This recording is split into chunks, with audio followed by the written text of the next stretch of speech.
Movie স্টার্টে আমরা জিয়ংবো নামে একটি ছেলেকে দেখি। সে আমাদেরকে নিজের লাইফের বিষয়ে বলছিল। আর ও রাস্তা দিয়ে যাচ্ছিল, তখনই একটা দোকানদার তাকে খাবার দেয়। সেই খাবারটা জিয়ংবো নিয়ে কুকুরকে খাইয়ে দেয়। আর সে রাস্তা দিয়ে যেতে যেতে নিজের বন্ধু ডংয়ের বিষয়ে বলছিল। সে ডংয়ের সাথে দেখা করতে আসে। ডং তখন খাবার খাচ্ছিল, তখনই তার বন্ধু তাইওয়ান এসে ডংয়ের খাবারটা ধাক্কা দিয়ে ফেলে দেয়।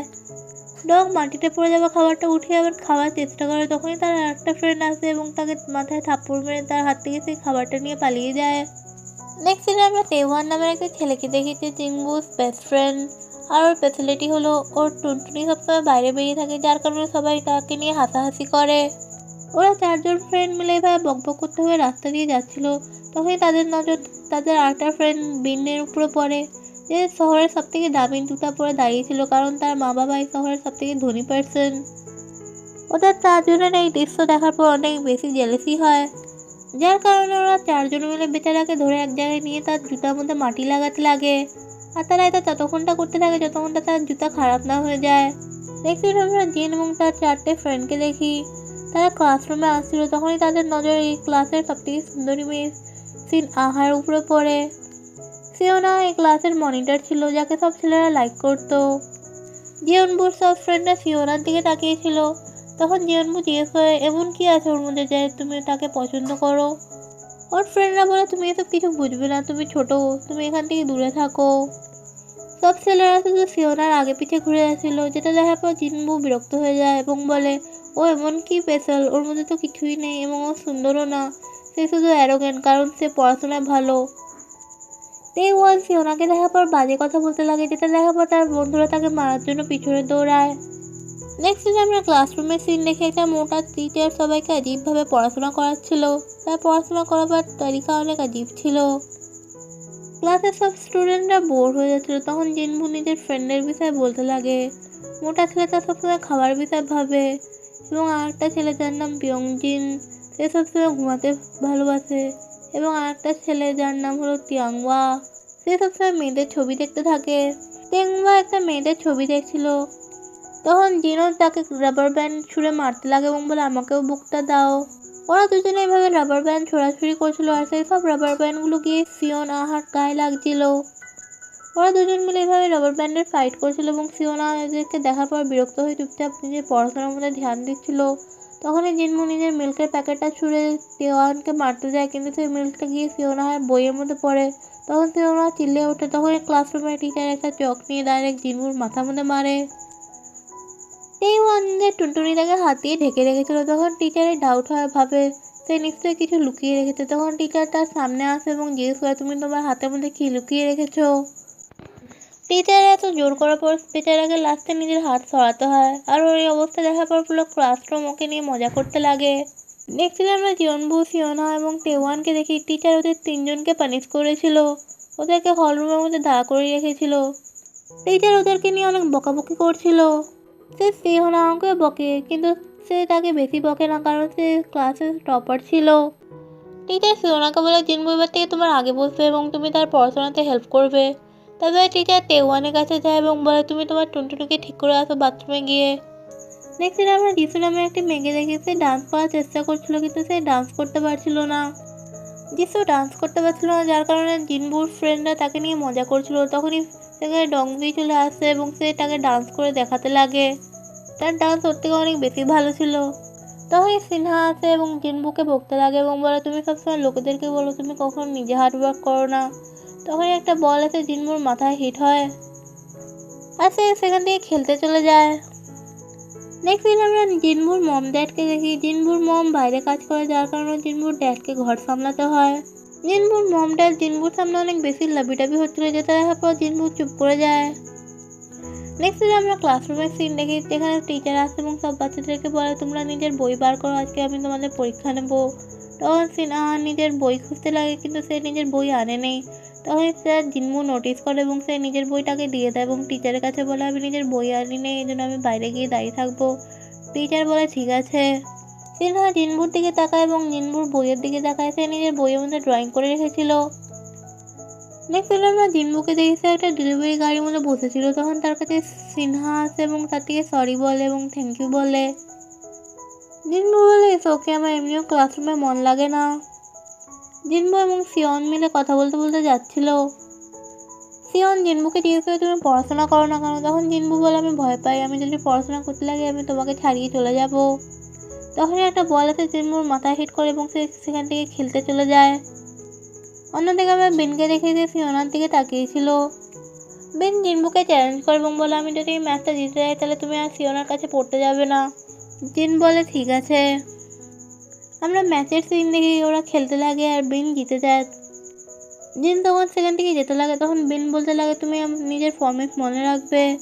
তখন জিন বলতে লাগে আমি কোনো প্রমিস করিনি, আর এটা বলে সে স্টাইলভাবে পিছন দিক দিয়ে গোল করতে যায় কিন্তু তার বল সেখান থেকে হিট হয় না, আর বিনটাকে ইডিয়েট বলে।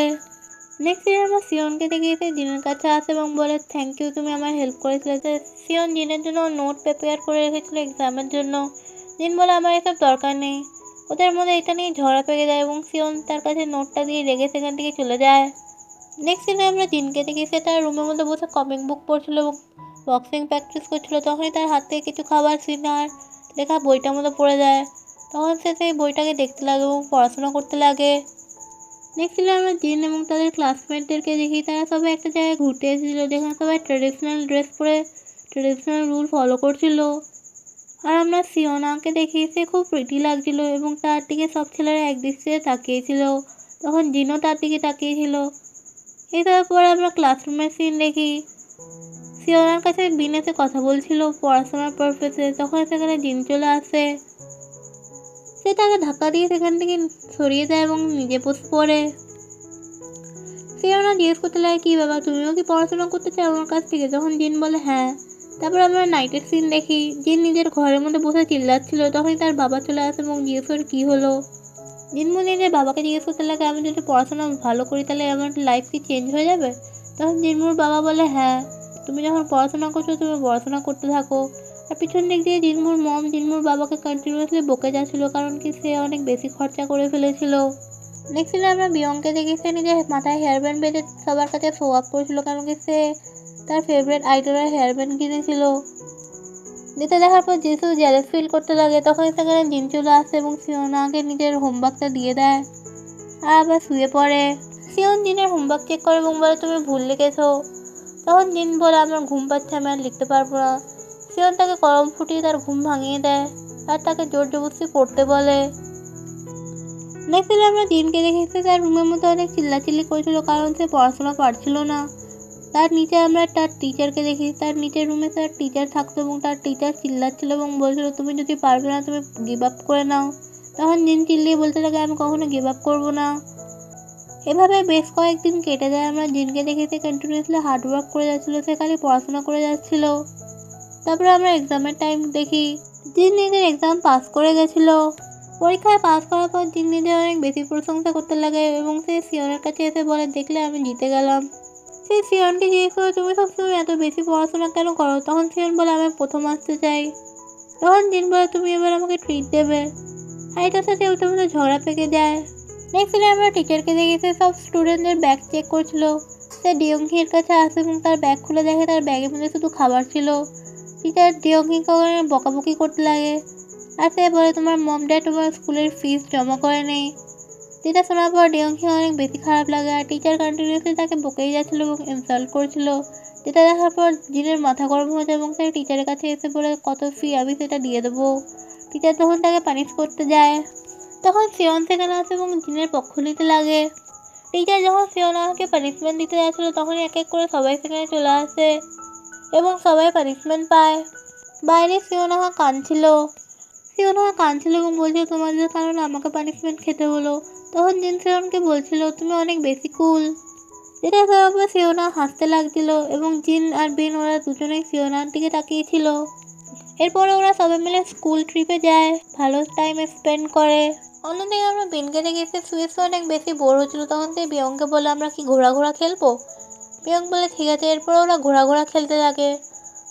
ওরা রক পেপার সিজার করে ডিসাইড করে কে হারবে কে জিতবে। যে হারবে সে ঘোড়া হবে, যে জিতবে সে ঘোড়ার উপরে বসবে। জিন এবং তার ফ্রেন্ডরা হেরে যায়, যার কারণে বিন ঘোড়া টপ হয়। ওরা ঘোড়া হচ্ছিল তখনই পিছন দিক দিয়ে মোটা ডিয়ং চলে আসে এবং তাদের উপরে বসে, যার কারণে ওরা সবাই পড়ে যায়। যেটা দেখার পর সিওনহা হাসতে লাগে। বিন সিওনার দিকে তাকায়, ওকে দেখার পর ও অনেক বেশি এম্বারেস ফিল করতে লাগে। তখন সে জিনের সাথে ফাইট করা স্টার্ট করে দেয়। সে তাকে কন্টিনিউয়াসলি মেরে যাচ্ছিল। ওরা দুজনে এবার ফাইট করছিল, যার কারণে সবাই এসে তাদের দুজনকে থামাচ্ছিল। নেক্সট দিন আমরা টিচারকে দেখেছি বিন এবং জিনকে পানিশমেন্ট দেয়। তার মিডলে ভেতরে তেওয়ানও পানিশমেন্ট পায়। ওদের সামার ট্রিপ শেষ হয়ে যায়। তারপরে ক্যান্টিনের সিন দেখি, যেখানে সবাই মিলে খাবার খাচ্ছিল। সিওনা এবং জিসু মিলে বিন এবং জিনের ঝগড়া শান্ত করার চেষ্টা করছিল। তখন জিন বলে, আমি ওর সাথে অলরেডি মেকআপ করে নিয়েছি। যেটা শোনা আবার সবাই হাসছিল। তখনই বিয়ং তাদেরকে একটা ভূতের গল্প শোনাতে লাগে। বিয়ং বলতে লাগে, এই ক্লাসরুমের মধ্যে একটা মেয়ের আত্মা আছে। যেই মেয়েরা রাত করে এখানে বসে পড়াশোনা করে, সেই আত্মাটা এসে তাদের ভয় দেখায়। যেটা শোনার পর জিসু অনেক বেশি ভয় পেয়ে গেছিলো এবং বিয়নের হাতটা টাইট করে ধরে রেখেছিল। যেটা শোনার পর জিন এবং বিনও ভয় পেয়ে গেছিলো। নেক্সট দিন আমরা ক্লাসরুমের সিন দেখি, যেখানে সিয়ন জিনকে বলছিল, আমি তোমাকে এবার থেকে পড়াবো কেন, কি ফাইনাল এক্সাম আসতে 2 সপ্তাহ বাকি আছে। তখন জিন বলতে লাগে, আমার তোমার টিউশনের কোনো দরকার নেই, আমি তোমার থেকে অনেক বেশি বেটার, আমি তোমাকে হারাতে পারবো। যেটা শোনার পর সিয়ন তাকে বলে, ঠিক আছে, আমি তোমাকে চ্যালেঞ্জ করছি, আমি যদি এই পরীক্ষায় পাস করে যাই তাহলে তুমি তোমার চুল ছোট করে নেবে। তখন জিন বলে, ঠিক আছে। জিন বলতে লাগে, যদি আমি পাস করে যাই তাহলে তোমাকে ভূত সেজে থাকতে হবে। সিওনা বলে, ঠিক আছে। আর জিন ফিস করে নিজেকে বলতে লাগে, আমি জানি তুমি একা পড়াশোনা করতে ভয় পাও। নেক্সট দিন আমরা জিনকে দেখি, সে তার ব্যালকনির মধ্যে এসে পড়াশোনা করার চেষ্টা করছিল, কিন্তু তার মন পড়ার মধ্যে একদম লাগছিল না। আর নিচের দিকে তার টিচার তাকে লেকচার দিচ্ছিল, আর যার কারণে টিচারের মধ্যে এবং জিনের মধ্যে ঝগড়া পেকে যায়। এরপর আমরা জিনকে দেখি, সে নিজের স্টাডিকে নিয়ে অনেক বেশি সিরিয়াস হয়ে গেছিলো। সে ছাদে গিয়ে পড়াশোনা করার চেষ্টা করছিল। তখন সে থেকে সিয়নকে দেখে, সে একা একা বসে পড়াশোনা করছিল। জিন পড়াশোনায় ফোকাস করতে পারছিল না, যার জন্য সে নিজের বাবাকে পেঁয়াজ কাটার জন্য তার রুমের মধ্যে বসিয়ে দেয়। তার বাবা পেঁয়াজ কাটছিল এবং ছেলে পড়াশোনা করার চেষ্টা করছিল। আর পিছন দিক দিয়ে তার মা এসে এই কাণ্ড দেখে অবাক হয়ে যায়। তারপরে আমরা এক্সাম রুমের টাইম দেখি, যেখানে সব স্টুডেন্ট থেকে তাদের জিনিসপত্র নিয়ে নেওয়া হয়। অন্যদিকে আমরা সিয়নকে দেখি, সে একা একা ক্লাসরুমে বসে পড়াশোনা করছিল। তখন ক্লাসরুমের লাইট চলে যায় এবং সিওনিয়া বিয়ংয়ের কথাগুলো মনে করে ভয় পেতে লাগে। তার হাত থেকে কলমটা মাটিতে পড়ে যায়। ও কলমটা নিতে আসে, তখনই তাকে জিন চলে আসে। তাকে দেখার পর সিওনা অনেক জোরে চিল্লিয়ে ওঠে। তখনই জিন লাইট জ্বালিয়ে দেয় এবং বলে, কি হয়েছে। জিন পরীক্ষায় ফেল করে গেছিলো, যার কারণে সে নিজের চুলকে ছোট করে নিয়েছিল। যেটা দেখার পর সিওনা জোরে জোরে হাসতে লাগে। এরপরে ওরা রাস্তা দিয়ে যাচ্ছিল। সিওনা রাস্তা দিয়ে ডান্স করতে করতে যাচ্ছিল, আর রাস্তায় জল ছিল, যার কারণে তার পা স্লিপ করে তার বইগুলো মাটিতে পড়ে যায়। তখন জিন তার বই খাতা উঠাতে লাগে, তখন সে লাভ লেটার দেখতে পায়। জিন তাকে বলে, তোমাকে এতগুলো ছেলে লাইক করে, তোমাদের একজনের মধ্যে কাউকে ডেট করো না কেন। সিওনা বলে, আমার কাছে ডেটের জন্য টাইম নেই। জিন বলতে লাগে, এত পড়াশোনা করার পর তুমি কী করবে। তখন সিওনা বলে, আমি একটা ভালো ইউনিভার্সিটিতে যেতে চাই। তখনই বৃষ্টি পড়া স্টার্ট হয়ে যায়। ওরা দুজনে দৌড়াতে দৌড়াতে একটা বাস স্টপের নিচে এসে দাঁড়িয়ে পড়ে। ওরা দুজনে অনেক বেশি ক্লোজ হয়ে গেছিলো, যার জন্য ওরা দুজনে একটু সাইডে সরে যায়। তখন সিওনা নিজের বোতল খুলে জল খেতে লাগে, কিন্তু ভুল করে জলটা জিনের মুখের মধ্যে পড়ে যায়। তখন জিনও নিজের বোতল খুলে সিওনাকে ভিজাতে লাগে। তখন ওরা দুজনের মধ্যে জল নিয়ে ফাইট শুরু হয়ে যায়। ওরা বৃষ্টিতে ভিজে ভিজে জল নিয়ে খেলা করছিল, দুজন দুজনের উপরে বোতল দিয়ে জল ফেলছিল। ওদের যখন খেলা শেষ হয়ে যায়, তখন সিওনা বৃষ্টি দেখছিল এবং জিন একদৃষ্টিতে সিওনার দিকে তাকিয়েছিল। নেক্সট দিন আমরা জিনকে দেখি, তার বন্ধুরা তাকে নিয়ে অনেক বেশি মজা করছিল। তার বন্ধুরা হাসছিল আর বলছিল, তুমি পরীক্ষায় ফেল করে গেছে, যার জন্য তুমি এত ছোট ছোট চুল করে নিলে। এবার তোমার এমন চুল দেখে আর কোনো মেয়ে তোমাকে পছন্দ করবে না। তখন জিন বলে, আমি মেয়েদের উপর ইন্টারেস্টেড নেই। তখন তেওয়ান বলতে লাগে, তুমি কি ছেলেদেরকে লাইক করো। তখন জিন বলে, আমি ছেলেদেরকেও লাইক করি না। তখনই সেখান দিয়ে সিওনা আসছিল নিজের চুল খুলে। তাকে দেখার পর সব ছেলেরা তার দিকেই তাকিয়েছিল। এরপর আমরা জিনকে দেখেছি, তার রুমের মধ্যে আসে এবং সে দেখে তার জামা তার ড্যাড ধুয়ে ফেলেছে। যার জন্য সে তার বাবাকে বকাবকি করে, তুমি এই জামাটা ধুলে কেন, এই জামাটার মধ্যে সিওনা নিজের কলমের দাগ রেখেছিল। তার বাবা বলতে লাগে, তোমার জামা দিয়ে অনেক গন্ধ বেরোচ্ছিল, যার জন্য আমি ধুয়ে ফেললাম। যেটা শোনার পর জিন রেগে সেই জামাটা নিয়ে সেখান দিয়ে চলে যায়। এরপর আমরা ক্লাসরুমের সিন দেখি। আমরা জিন এবং সিওনাকে দেখি, তারা থার্ড ইয়ার হাই স্কুলের স্টুডেন্ট হয়ে গেছিলো এবং ওরা ফাইনাল এক্সামের জন্য পরীক্ষা দিচ্ছিল। জিন বলে, আমি পড়াশোনা করছি না, এটা জাস্ট একটা বাহানা সিওনাকে দেখার জন্য, কারণ থার্ড ইয়ারে আসার পর থেকে আমি সিওনার প্রেমে পড়ে গেছি। ওদের এক্সাম স্টার্ট হয়ে গেছিলো, সবাই মিলে পরীক্ষা দিতে যায়। ওদের পরীক্ষা শেষ হয়ে যাওয়ার পর ওরা সবাই মিলে একটা ক্লাবে যায় পার্টি করার জন্য। ওরা ক্যারিওকে করতে লাগে এবং মিউজিক ব্যান্ডে গিয়ে পারফর্ম করে। ওরা সবাই মিলে পাস করে গেছিলো, যার কারণে ওরা সেলিব্রেট করতে অ্যামিউজমেন্ট পার্কে গেছিলো। বিন এবং জিন ওরা দুজনে কম্পিটিশনে জিতে ফিওনার জন্য দুটো পুতুল নিয়ে আসে।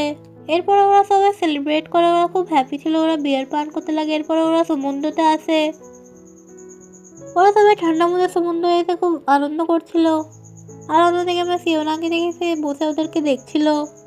তখন তার কাছে বিন চলে আসে। বিন এসে নিজের মাফলারটা ফিওনাকে উড়িয়ে দেয় আর জিজ্ঞেস করে, তুমি এত হাসছো কেন? তখন ফিওনা বলে, সবাইকে দেখে আবার নিজের নেবারহুডের বাচ্চাদের কথা মনে পড়ে গেল, ওরাও একদম এমনই করে। বেচারা দিন নিজের লাভ ফিওনার কাছে কনফেস করার চেষ্টা করছিল। সে জাস্ট বলতেই গেছিলো, তুমি আমার বিষয়ে কী ভাবো? তখনই একটা ছেলে এসে তার মাথার মধ্যে কাচরা ফেলে পালিয়ে যায়।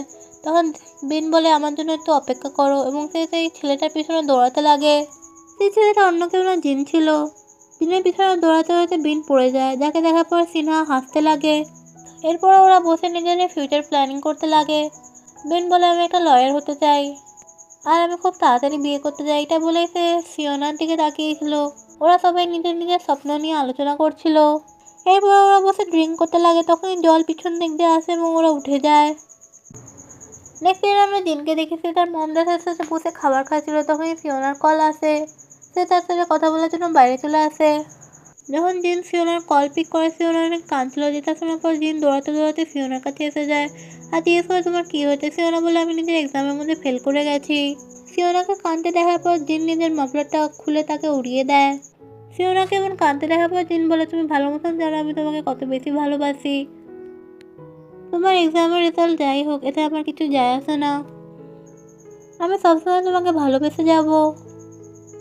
যেটা শোনার পর ফিওনা আরও জোরে জোরে কাঁদতে লাগে। আর বেচারা জিন ঘাবড়ে গেছিল, সে বুঝতে পারছিল না সে কী করবে। তখন সেখানে বরফ পড়া স্টার্ট হয়ে যায় এবং জিন নিজের হাত দিয়ে ফিওনের মাথা কভার করে রাখে। আমরা কয়েকদিন পরে সিন দেখি, ওরা সবাই পাস করে গেছিলো এবং ওদের সব মম ড্যাড এসে সেলিব্রেট করছিল। নেক্সট দিনে আমরা সবাইকে দেখে ওরা মিলে পার্টি করছিল। ওদের স্কুল শেষ হয়ে গেছিলো। ওরা সবাই সিওল ইউনিভার্সিটিতে যাওয়ার জন্য রেডি ছিল। ওরা সবাই নিজেদের গায়ের মধ্যে আটা ছুঁড়ে মারছিল। ফিওনা এসব দেখার পর হাসছিল। তখন যিশু ফিওনাকে জিজ্ঞেস করে, তুমি কাউকে লাইক করো? ফিওনা যিশুর কানের মধ্যে ফিসফিস করে বলতে লাগে, যিনি আমাকে বলেছিল সে আমাকে ভালোবাসে। যিশু শোনার পর ওরা দুজনেই হাসছিল। ওদের গ্র্যাজুয়েশন কমপ্লিট হয়ে গেছিলো, ওরা সেলিব্রেট করছিল। এরপর আমরা ফিওনা এবং জিনকে দেখি, ওরা রাস্তা দিয়ে হাঁটতে হাঁটতে আসছিল। জিন ফিওনাকে জিজ্ঞেস করে, এবার তুমি কী করবে? তখন ফিওনা বলে, আমি এবার একটা টিচার হতে চাই। ওরা এভাবে কথা বলতে বলতে রাস্তা দিয়ে যাচ্ছিলো। তখন ফিওনা বলে, আমি কারোর প্রেমে পড়ে গেছি। যেটা শোনার পর জিন অবাক হয়ে যায় এবং ফিওনাকে বলে, তুমি তোমার হাত বার করো। সে ফিওনার হাতের মধ্যে একটা ব্রেসলেট পরিয়ে দেয় এবং বলে, এটাকে তুমি নিজের কাছ থেকে দূরে করবে না, এটা যখন ভেঙে যাবে তোমার স্বপ্ন পূর্ণ হয়ে যাবে। আর এটা বলে জিন সেখান থেকে লজ্জা পেয়ে চলে যায়। ফিওনা তাকে দেখে স্মাইল করতে লাগে। এরপর আমরা জিনকে দেখি সে নিজের ফ্রেন্ডের সাথে খালি ড্রিঙ্ক করে যাচ্ছিল। এরপর আমরা জিনকে দেখি সে ফিওনার ফটো দেখতে পাই একটা অন্য ছেলের সাথে, যেটা দেখার পর জিন অনেক বেশি জেলাস ফিল করতে লাগে। জিন ফিওনাকে ডেটে যাওয়ার জন্য জিজ্ঞেস করে। জিন বলে, আমি ফিওনার থেকে অনেক দূরে থাকি, কিন্তু আমি ওর সাথে দেখা করার চান্স যেভাবে হোক বার করে নিই। এরপরে আমরা জিনকে দেখেছি ফিওনার সাথে দেখা করার জন্য একটা বাস স্টপে দাঁড়িয়ে থাকে, যেখানে ফিওনা সেজে গুজিয়ে এসেছিল। ফিওনাকে দেখতে খুব সুন্দর লাগছিল আর জিন একদৃষ্টিতে তার দিকে তাকিয়েছিল। এরপর ওরা দুজনে একটা রেস্টুরেন্টে আসে। ফিওনা জিনের জন্য চা বানাচ্ছিল, কিন্তু জিনের নজর শুধু ফিওনার দিকেই ছিল। ওদের তখন খাবার খাওয়া কমপ্লিট হয়ে যায়। ওরা দুজনে হাঁটতে হাঁটতে রাস্তা দিয়ে যাচ্ছিল। ফিওনা জিনকে জিজ্ঞেস করে, আমার মধ্যে তুমি এমন কী দেখেছো যে তুমি আমাকে লাইক করো? আমার মধ্যে তো এমন কিছুই ভালো নেই। তুমি কি আমাকে সত্যিই ভালোবাসো? আর এটা বলে ফিওনা সেখান থেকে চলে যায়। আর জিন বলে, হ্যাঁ আমি তোমাকে ভালোবাসি। আর জিনের তখন রিয়েলাইজ হয় এবং বলে, দাঁড়াও, তুমি কি আমাকে এখন রিজেক্ট করে দিলে? আর এটা বলতে বলতে জিন তার পিছন পিছন যেতে লাগে। এরপর আমরা জিনকে দেখি সে নিজের বক্সিং ক্লাব বানায় এবং বক্সিং প্র্যাকটিস করতে লাগে তার ফ্রেন্ডের সাথে। তার ফ্রেন্ডকে সে এত মারে তার ফ্রেন্ডের হাতে ব্যথা লেগে যায় এবং সে নিজের হাত প্লাস্টার করে চলে যায়। আর জিনেরও কানের মধ্যে ব্যথা লেগেছিল। তখন ফিওনার কল আসে এবং জিনকে জিজ্ঞেস করে, তুমি কি ঠিক আছে? তোমার কী হয়েছে? তখন জিন বলে, আমি বক্সিং প্র্যাকটিস করি এবং ছোটোখাটো আঘাত তো লাগবেই। জিন ফিওনাকে বলে, আমার একটা বক্সিং ম্যাচ আছে, তুমি কি দেখতে আসবে? ফিওনা তখন বলে, তুমি এত ডেঞ্জারাস খেলা খেলো কেন? তোমাকে এসব খেলা উচিত না। জিন বলে আমি বক্সিং খেলতে পছন্দ করি। তখন সিওনা রেগে কল কাট করে দেয় আর বলে তোমার যা ইচ্ছে করো। এরপর আমরা জিনের বক্সিং ম্যাচ দেখি। জিনকে একটা ছেলে কন্টিনিউসলি মেরে যাচ্ছিল, জিনের অবস্থা খুব খারাপ হয়ে গেছে। তখন সেখানে সিওনা আসে। জিনের এই অবস্থা দেখার পর সে রেগে সেখান থেকে চলে যায়। তখন জিনও সিওনার পিছন করতে করতে আসে এবং বলে আমি ম্যাচ হেরে গেছি। সিওনা জিনকে বকতে লাগে তোমাকে এত ডেঞ্জারাস গেম খেলা উচিত না। জিন বলে আমি এই ম্যাচটা হেরে গেছি, কিন্তু আমি তোমাকে প্রমিস করছি এরপরে ম্যাচটা আমি নিশ্চয়ই জিতবো। সিওনা তার কোনো কথা না শুনে সেখান থেকে যেতে লাগে। তখনই পিছন দিক দিয়ে কতগুলো ছেলে সিওনাকে খারাপ খারাপ কথা বলতে লাগে। সেই ছেলেগুলো কন্টিনিউসলি সিওনার বিষয়ে খারাপ খারাপ কথা বলে যাচ্ছিলো, যেটা শোনার পর জিন অনেক রেগে যায় এবং সেই ছেলেগুলোকে মারতে যায়। ওদের ফাইট ওখানে স্টার্ট হয়ে যায়, যেটা দেখার পর সিওনা সেখান থেকে রেগে চলে যায়। এরপর আমরা বাস স্টপের সিন দেখি, যেখানে জিন সিওনার সাথে দাঁড়িয়েছিল। জিন কন্টিনিউসলি সিওনার সাথে কথা বলার চেষ্টা করছিল, কিন্তু সিওনা কিছুই বলছিল না। তখন সেখানে বাস চলে আসে, সবাই বাসে চেপে যায়, কিন্তু সিওনা আর জিন চুপচাপ সেখানে দাঁড়িয়ে থাকে। সিওনা জিনকে বলে আমি তোমাকে রিকোয়েস্ট করছি এরপরে তুমি আর কখনো ফাইট করবে না। তখন জিন বলেছে এই লোকগুলো তোমার বিষয়ে এত খারাপ খারাপ কথা বলছিল, আমাকে তো লড়তেই হলো। তখন সিওনা বলতে লাগে তুমি তো আমার কথা শুনতে পারতে আর ওদেরকে অ্যাভয়েড করতে পারতে। তখন জিন বলে আমি তো তোমাকে শুধু প্রোটেক্ট করতে চাইছিলাম, আমি কি কিছু খারাপ করেছি? তুমি এত রাগ করছো কেন? তখন সিওনা বলতে লাগে তুমি মারামারি ছাড়া আর কিছুই জানো না। তুমি এখন বড় হয়ে তুমি ইমেচুরের মতন অ্যাক্টিং করা বন্ধ করো। তখন জিন বলতে লাগে আমি যাই করি না কেন তুমি এটাকে অপরিণত মনে করো এবং আমাকে উপেক্ষা করো। আমার কাছে যেটা মূল্যবান জিনিস আমি সেটাকেই প্রোটেক্ট করতে চাইছিলাম, এটা কি ইমেচুর? তখন সিওনা বলতে লাগে তুমি বড় হয়ে তো বাচ্চাদের মতন অ্যাক্টিং করা বন্ধ করো। সিওনের এসব কথাগুলো শোনার পর জিনের অনেক মাথা গরম হয়ে যায় এবং বলতে লাগে তুমি যদি আমাকে ভালোবাসো না তাহলে এবার থেকে এসব বন্ধ করো। তখন সিওনা বলে ঠিক আছে আমি এবার থেকে সব কিছু বন্ধ করে দিচ্ছি। আর এটা বলার সাথে জিন সেখান থেকে চলে যায় আর সিওনা কাঁদতে লাগে আর জিনকে বলে দাঁড়াও। তখন জিন বলে আমি বোকা ছিলাম, তোমার মতন একটা ব্রিলিয়েন্ট মেয়ের প্রেমে পড়লাম। আর এটা বলার সাথে সাথে জিন সেখান থেকে চলে যায়, সিওনা কাঁদতে থাকে। এরপর ওদের এই ব্রেকআপের খবর তাদের সব বন্ধুগুলো জানতে পেরে যায়। ওদের বন্ধুরা যখন জানতে পারলো সিওনার ব্রেকআপ হয়ে গেছে জিনের সাথে, তখন সবাই তাকে কমফর্ট করার জন্য চলে আসে। কিন্তু অন্যদিকে আমরা বিনকে দেখি সে সিওনার পিছনে পড়ে যায়। এরপর আমরা তেনু জিনকে দেখি, তাই জিনকে মদ খাওয়ার জন্য একটা বারে নিয়ে এসেছিল এবং সে তাকে শান্ত করার চেষ্টা করছিল। এরপর ওরা ক্যারিওকে রুমে যায় আর তেওয়ান কন্টিনিউসলি গান গেয়ে যাচ্ছিলো, যেটা দেখার পর জিন অনেক বেশি বিরক্ত হয়ে তার মুখে পপকর্ন ঢুকিয়ে দিচ্ছিল এবং তাকে চুপ করতে বলছিল। অন্যদিকে আমরা বিন এবং সিওনাকে দেখি। বিন সিওনাকে বলে তুমি কি আবার জিনের সাথে মেকআপ করে নেবে? তুমি যদি এমন করো তাহলে আমি অনেক বেশি রিগ্রেট ফিল করবো। সিওনা বলে তুমি এমন কেন বলছো? তখন বিন বলে আমি এই চান্সটাকে মিস করতে চাই না। আর এটা বলে সে তাকে একটা গিফট দেয় আর সিওনা তার দিকে একদৃষ্টিতে তাকিয়েছিল। নেক্সট আমরা জিন এবং তেওয়ানকে দেখি। জিন অনেক মাতাল হয়েছিল এবং তেওয়ান তাকে সামলাচ্ছিল, কিন্তু তার পিছনে একটা আর্মি অফিসার বসেছিল আর তেওয়ান বারবার তার সাথে ধাক্কা খাচ্ছিল আর আর্মি অফিসারটা বিরক্ত হয়ে যাচ্ছিলো। তখন একটা ওয়েটার আসে এবং তাকে নিজের গানের টিকিট দেয়। সে সেই গানটা গেতে যাচ্ছিলো, যে গানটা সিওনা পছন্দ করে, যেটা শোনার পর জিনের মাথা অনেক বেশি গরম হয়ে যায়। তেওয়ান তাকে সামলাবার চেষ্টা করছিল, যার কারণে সে সেই আর্মিটার সাথে ধাক্কা খেয়ে যায়। সেই আর্মিটা তখন তাকে ধরে মারতে লাগে। জিন তখন নিজের বন্ধুকে বাঁচাবার জন্য সেই মোটা আর্মিটাকে ধরে তুলে ফেলতে চায়, কিন্তু সে মারতে পারে না। ওরা পুরো হোটেলটাকে ভেঙে দেয় আর ওদের ফাইট অনেক বড় হয়ে যায়। ওখানে থাকা সব লোকেরা ঝগড়া করা স্টার্ট করে দিয়েছিল, যে যা পাচ্ছিল তার গায়ে ছুঁড়ে মারছিল। তখন সেই হোটেলের মালকিন আসে আর সে দেখে তার ছেলে বসে গান গাচ্ছে আর তার হোটেল পুরো ভেঙে গেছে। আর যেটা দেখার পর মালকিন নিজের রাগ সামলাতে পারে না আর সে চিৎকার করে ফাইট করা স্টার্ট করে দেয়। সবাই সবার গায়ে যা পাচ্ছিল তার ছুঁড়ে মারছিল আর মালকিনের ছেলে চুপচাপ দাঁড়িয়ে গান গেয়ে যাচ্ছিল আর মিডিলের মধ্যে জিন চুপচাপ দেবদাস হয়ে বসেছিল। এরপর আমরা জিনকে দেখে সে মিলিটারি ট্রেনিংয়ে যায়। ও যখন মিলিটারি ট্রেনিংয়ে যায় তখন আর্মি অফিসার তার হাতের মধ্যে সেই থাকা ব্রেসলেটটা ছিঁড়ে ফেলে দেয় আর জিন ফিস করে বলতে লাগে আমার লাইফ থেকে এবার সিওনা চলে গেছে, তো আমাকে নিজেকে বেটার বানাতে হবে। আর এটার সাথে সে করা মিলিটারি ট্রেনিং স্টার্ট করে দেয়। ট্রেনিংয়ের সময় আর্মি অফিসার জিজ্ঞেস করে তোমার কি গার্লফ্রেন্ড আছে? তখন জিন বলে না। তখন আর্মি অফিসার বলে তুমি যাকে মিস করছো সেই পার্সনের নাম জোরে জোরে তুমি চিল্লাতে লাগো আর এরপর তুমি লাফ মারবে। জিনের সিয়নবিনের নাম মনে পড়ে আর সে তখন জোর জোরে সিয়নবিনের নাম চিল্লিয়ে তাকে অভিসম্বাদ দিতে লাগে। অন্যদিকে আমরা বেনকে দেখি এবং সিওনাকে দেখে, ওরা দুজনে ডেটে এসেছিল। সিওনা বেনকে জিজ্ঞেস করে তুমি কেমন পার্সনকে পছন্দ করো? তখন বেন বলে আমি একটা লয়ারকে পছন্দ করি। সিওনা তখন পাশে থাকা দুটো কাপলের দিকে তাকায়, আর ওকে দেখার পর ও অনেক বেশি আপসেট হয়ে যায়। এরপর আমরা 1 বছরের পরের সিন দেখি। প্রাকৃতিক বিপর্যয়ের কারণে মানুষেরা নিজের বাড়িঘর ছেড়ে চলে গেছিল, যার জন্য ওরা মিলিটারি হেল্প ক্যাম্পের সাহায্য নিচ্ছিল। আর জিন আর বাকি সোলজাররা মিলে বিপদে পড়া মানুষদেরকে উদ্ধার করছিল। আর্মি অফিসার সবাইকে রেস্ট করতে বলে। তখন জিন সে আর্মি অফিসারদের কাছে আসে এবং বলে আমার শহর প্রচণ্ড বন্যার প্রবলে আছে। আর্মি অফিসারদের জিজ্ঞেস করে তুমি কি তোমার মা বাবাকে কল করবে? তখন জিন বলে না, আমি আমার ফ্রেন্ডকে কল করবো। যেটা শোনার পর আর্মি অফিসার বলে হোয়াট? আর্মি অফিসারটা বলতে লাগে তোমার কি মাথা খারাপ হয়ে গেছে? ওকে এত নার্ভাস দেখার পর সেই আর্মি অফিসারটা তাকে নিজের ফোন দিয়ে দেয় এবং বলে তুমি শুধু 3 মিনিটের জন্য কথা বলতে পারবে। জিন বলে ওকে স্যার। অন্যদিকে আমরা সিওনাকে দেখি। সে একটা শেল্টারের মধ্যে আশ্রয় নিয়েছিল। তখনই তাকে জিন কল করে এবং জিজ্ঞেস করে তুমি কি ঠিক আছো? সিওনা বলে আমি ঠিক আছি। জিন বলে ঠিক আছে, আমি এবার কল রাখি। তখন সিওনা বলে থ্যাংক ইউ আমার কেয়ার করার জন্য। সিওনা জিনকে বলতে লাগে তুমি আমাকে কখনো ফোন করো না যখন তুমি ভ্যাকেশনে থাকো। তখন জিন বলতে থাকে আমি তোমাদেরকে বাধা দিতে চাই না, আমি জানি তুমি বিনের সাথে ডেট করছো। তখন সিওনা বলে সে আমার ফ্রেন্ড, আমি তার সাথে ডেট করছি না। জিন তখন বলে তোমাকে বিনের সাথে ডেট করা উচিত, ও একটা ভালো ছেলে।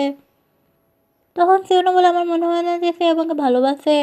সিওনা বলতে লাগে বিন আমাকে ভালোবাসে না, যে পার্সনটা আমাকে ভালোবাসতো একমাত্র সেই পার্সনটা তুমি। তখন জিন বলতে লাগে তুমি সব কিছু ভালো মতনই জানতে, কিন্তু তুমি আমাকে রিজেক্ট করলে কেন? সিওনা বলে আমি তোমাকে আগের থেকেই চাইতাম যে তুমি আমাকে ভালোবাসো, তুমি আমাকে কোনো চান্সই দিলে না এক্সপ্লেন করার। তখন জিন বলে আমি আর তোমাকে ভালোবাসি না সিওনা। এটা শোনার পর সিওনা বলে থ্যাংক ইউ জিন আমাকে ভালোবাসার জন্য। সিওনা আর কিছু বলতে গেছিলো, তখনই তার মোবাইলে চার্জ শেষ হয়ে যায় আর সে কিছু বলতেই পারে না। আর অন্যদিকে জিন আকাশের চাঁদের দিকে তাকিয়েছিল আর সিওনাও আকাশের চাঁদের দিকে তাকিয়েছিল। ওরা দুজনেই আপসেট হয়ে গেছিলো এই কথাগুলো শোনার পরে। এরপর আমরা কিছুদিন পরের সিন দেখি যেখানে জিন নিজের মিলিটারি ট্রেনিং কমপ্লিট করে বাড়ি চলে এসেছিল এবং সে চাকরি খুঁজছিল। আর অন্যদিকে আমরা বিয়ংকে দেখি, সে একটা ফার্নিচার কোম্পানিতে কাজ করছিল। সে গ্রাহকদেরকে ফার্নিচার বিক্রি করার জায়গায় সে নিজেই সেই ফার্নিচারের মধ্যে শুয়েছিল। অন্যদিকে আমরা তেওয়ানকে দেখি, সে একটা রেস্টুরেন্টের মধ্যে কাজ করছিল এবং তার স্কুল লাইফে ক্রাশি তার লাভার হয়ে গেছিলো। আর অন্যদিকে আমরা বিনকে দেখি, সে একটা সাকসেসফুল লয়ার হয়ে গেছিলো। আর অন্যদিকে আমরা ডংকে দেখি, সে একটা সাকসেসফুল কেপপ ইন্ডাস্ট্রির মালিক হয়ে গেছিলো। আর অন্যদিকে আমরা জিসুকে দেখি, সে একটা ডান্স টিচার হয়ে গেছিলো। এরপর আমরা জিনকে দেখি, সে একটা ফেমাস ওয়েবটুন আর্টিস্ট হয়ে গেছিলো। আমরা জিনকে দেখতে পাই সে সিওনার সাথে কাটানো সব মুভমেন্টগুলোকে একটা পেপারের মধ্যে ড্র করতে লাগে, আর এটাই ছিল ওর নেক্সট ওয়েবটুন। তখনই সেখানে সিওনা কল করে। সিওনার কল দেখার পর জিন অনেক বেশি হ্যাপি হয়ে যায়, কিন্তু সিওনা তখনই এমন একটা কথা বলে যেটা শোনার পর সে একদম আপসেট হয়ে যায়। তারপর আমরা একটা ওয়েডিং হল দেখি, এখানে জিন এবং তার সব ফ্রেন্ডরা এসেছিল। সেখানে বিনু এসেছিলো আর বলছিল আমরা কি এভাবে সিওনার বিয়ে দেখতে থাকবো, আমি তো তার বরের জুতা চুরি করে নেবো। তখনই সেখানে সিওনা চলে আসে ওয়েডিং ড্রেস পরে, আর তখনই সেখানে জিনও চলে আসে। জিন ওকে দেখার পর ভিতর থেকে অনেক ভেঙে পড়েছিল, সে অনেক কষ্ট পাচ্ছিল, কিন্তু হাসি মুখে সে নিজের কষ্টকে দাবিয়ে রাখে। সিওনা নিজের কলেজের ফ্রেন্ডের সাথে বিয়ে করে নেয়। এরপর আমরা সিওনাকে দেখি, তার বিয়ে কমপ্লিট হয়ে গেছিলো, সে নিজের বরকে কিস করতে যাচ্ছিলো। আর পিছন দিক দিয়ে আমরা বিন এবং জিনকে দেখি, তাদের দুজনের মুখের 12টা বেজেছিল যখন সিওনা নিজের বরকে কিস করছিল। ওরা রেগে তার দিকেই তাকিয়েছিল। তারপরে ওরা সবাই মিলে ফটো খিঁচতে লাগে, সবাই সিওনাকে কংগ্রাচুলেশন জানায়। ওদের যখন ফটোশ্যুট কমপ্লিট হয়ে যায় তখন ডং সিওনার বরকে বলতে লাগে তুমি আমাদের ফ্রেন্ডকে এত তাড়াতাড়ি নিয়ে যেতে পারবে না, আমাদের সবারই ইচ্ছে ছিল যে আমরা সিওনাকে একবার করে কিস করবো। তখন সিওনা ওকে বলে দেয়, কিন্তু তার একটা শর্ত ছিল। সে বললো তুমি যদি আমাকে কিস করতে চাও আমার আগে আমার বরকে কিস করতে হবে। যেটা শোনার সাথে সাথে সিওনার বরকে জিন জড়িয়ে কিস করতে লাগে। সে তাকে ধাক্কা দিয়ে একটা কেকের মধ্যে ফেলে দেয়, যেটা দেখার পর সবাই অবাক হয়ে যায়।